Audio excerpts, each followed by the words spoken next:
আজ থেকে অনেক বছর আগে মহালয়ার পুণ্য লগ্নে মায়ের আবির্ভাব তিথি। ওই দিন মা প্রথম দর্শন দিয়েছিলেন। মায়ের পুজোর জন্য বাজার করতে যান মায়ের একজন পুরোহিত।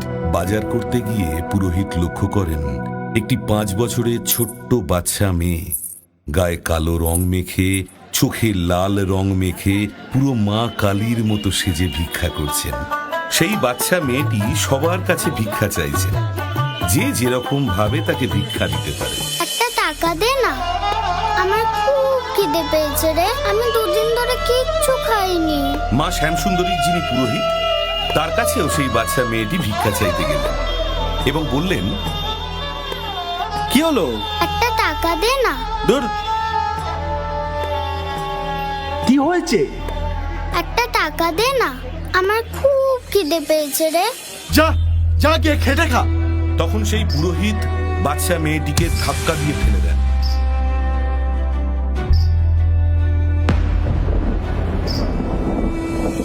বাচ্চা মেয়েটি উঠে দাঁড়িয়ে বলেন, আরে বাপু, যদি কাজই পেতাম তাহলে কি আর তোর কাছে ভিক্ষা চাইতে আসতাম?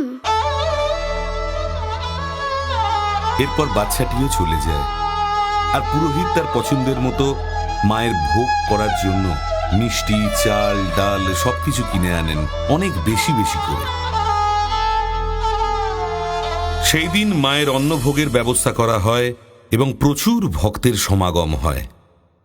পুজো চলতে চলতে হঠাৎ পুরোহিত লক্ষ্য করেন যে মহাদেব আছে, অথচ মা নেই। মহাদেব যেন মৃত মানুষের মতো শুয়ে আছে। দুপা পিছিয়ে কেউ আছে? সেই মুহূর্তে একটি পা যেন মহাদেবের বুকে ধপ করে পড়ল। তার গা ভয় শিউরে ওঠে।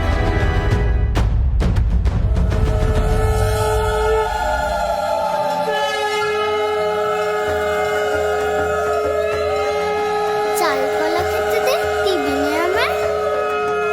আমি শুধু বড় লোকের মা নই রে, আমি গরিবেরও মা।